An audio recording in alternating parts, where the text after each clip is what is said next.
Assalamualaikum warahmatullahi wabarakatuh. Kembali lagi dengan saya Bu Ariska dalam pembelajaran bahasa Indonesia kelas 11, yaitu materi baru yaitu tentang karya ilmiah. Oke, sebelum kita mulai, marilah kita berdoa terlebih dahulu. Gimana kabarnya anak-anak? Semoga selalu sehat dalam lindungan Allah Subhanahu wa Ta'ala. Jangan lupa selalu makan makanan yang sehat dan bergizi agar kita tetap sehat, terjaga kesehatannya. Jangan lupa menggunakan masker, mencuci tangan, dan juga jaga jarak. Oke, sebelum kita mulai, kita akan simak tentang apresiasi budaya, yaitu tentang tembang-tembang Jawa. Kita simak baik-baik ya, semangat!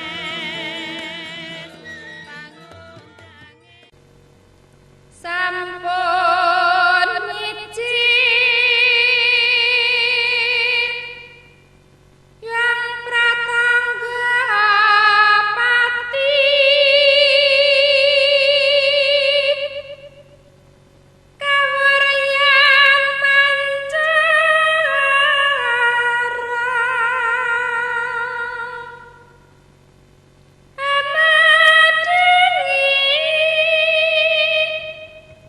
jagat saisine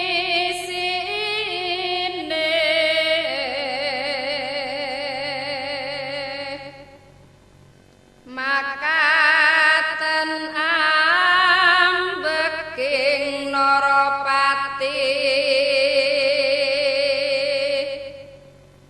sung pepadang yakti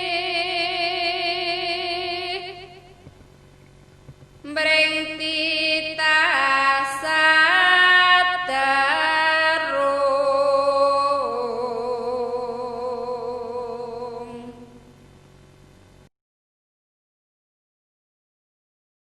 Oke, itu tadi adalah tentang apresiasi budaya Jawa. Nah, sekarang kita mulai pembelajaran pada siang hari ini tentang teks atau karya ilmiah. Kita simak bareng-bareng ya. Langsung saja kita mulai karya ilmiah.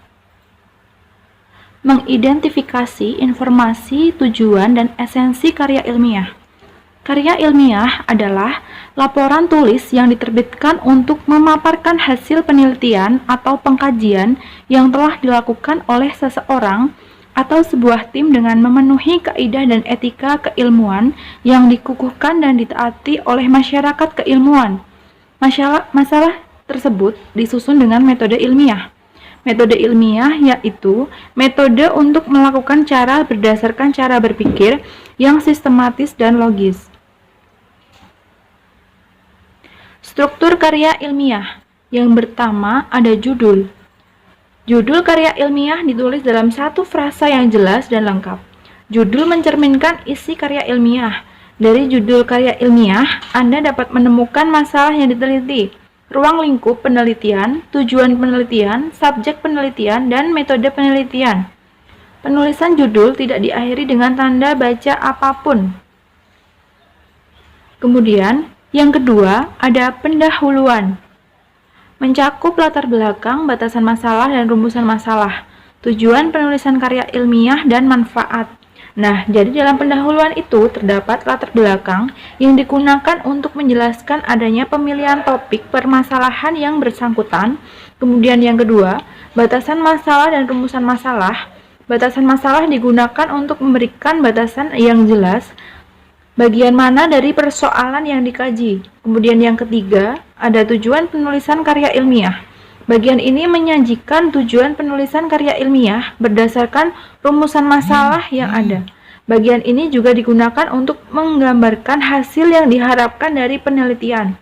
Kemudian, yang keempat, ada manfaat. Bagian manfaat memberikan keyakinan kepada pembaca tentang manfaat atau kegunaan dari penulisan karya ilmiah tersebut. Kemudian, kerangka teoritis. Kerangka teoritis disebut dengan kajian pustaka atau landasan teori. Landasan teori mencakup kerangka pemikiran atau hipotesis. Kerangka teoritis berisi berbagai pengetahuan atau wawasan dari buku-buku pendukung yang digunakan untuk menguatkan hasil penelitian dalam karya ilmiah. Kemudian yang keempat, ada metodologi penelitian, yaitu penelitian yang diartikan sebagai prosedur atau tahap-tahap penelitian, mulai dari persiapan, penentuan sumber data, pengolahan data, sampai pada tahap pelaporan. Kemudian, dalam umumnya bergantung pada tujuan penelitian itu sendiri.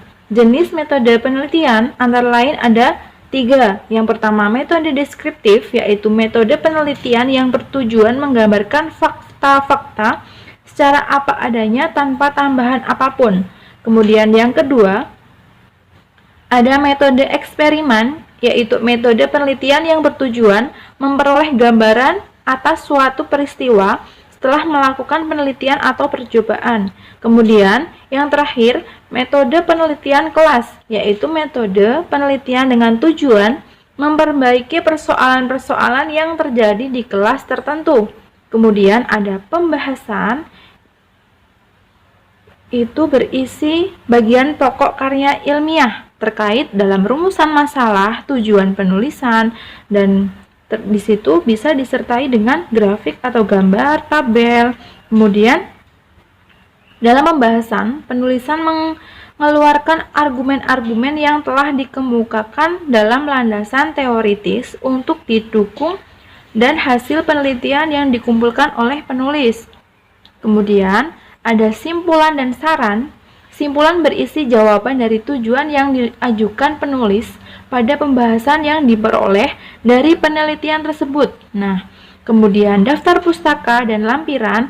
Nah, bagian ini berisi daftar buku, artikel, jurnal, dokumen resmi, atau sumber-sumber lain yang digunakan sebagai resensi dalam penulisan karya ilmiah. Cara menulis daftar pustaka dilakukan secara berurutan menurut abjad tanpa menggunakan nomor urut. Nah, seperti itu ya dari struktur karya ilmiah. Kemudian, berdasarkan penyajian karya ilmiah dibedakan menjadi ada bentuk populer, merupakan karya ilmiah dalam bentuk ringkas, gaya bahasa yang digunakan bersifat santai, menarik, dan mudah dipahami.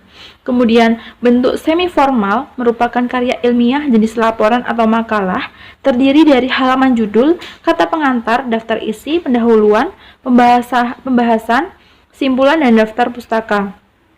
Kemudian, bentuk formal disusun dalam format lengkap digunakan untuk menyampaikan skripsi atau tesis. Kemudian, untuk merancang informasi, tujuan, dan resensi dalam karya ilmiah, yaitu dengan tujuan karya ilmiah untuk mempublikasikan ilmu pengetahuan kepada masyarakat, bertujuan memberi penjelasan, komentar, atau penilaian saran, menyampaikan sanggahan, dan membuktikan hipotesis. Kemudian lanjut, langkah-langkah menyajikan makalah. Terdapat beberapa langkah. Yang pertama yaitu tampillah sebagai pemakalah setelah mendapat izin dari moderator. Yang kedua, perkenalkan diri Anda jika Anda tidak diperkenalkan oleh moderator. Kemudian, sampaikan masalah umum dari isi makalah yang Anda paparkan. Selanjutnya, jelaskan pokok-pokok isi makalah dengan bahasa yang lugas dan jelas, sertakan ilustrasi dan fakta-fakta yang mendukung. Kemudian, akhiri dengan menyampaikan kesimpulan. Setelah itu, teman-teman akan memberikan tanggapan dan pernyataan. Jawablah tanggapan dan pertanyaan teman Anda dengan jelas. Seperti itu ya, langkah-langkah menyajikan makalah. Nah, tugasnya akan Bu Ariska kirim lewat grup kelas 11, kemudian nanti dikumpulkan di chat WA Bu Ariska. Oke, mungkin ada yang ditanyakan bisa di kolom komentar. Terima kasih. Nah, itu tadi tentang karya ilmiah yang sudah dijelaskan oleh Bu Ariska. Jangan lupa tugasnya dikerjakan. Kalau tidak mengerti atau masih kurang paham, bisa di kolom komentar ditanyakan. Oke? Kemudian cukup sekian dari Bu Ariska. Wassalamualaikum warahmatullahi wabarakatuh.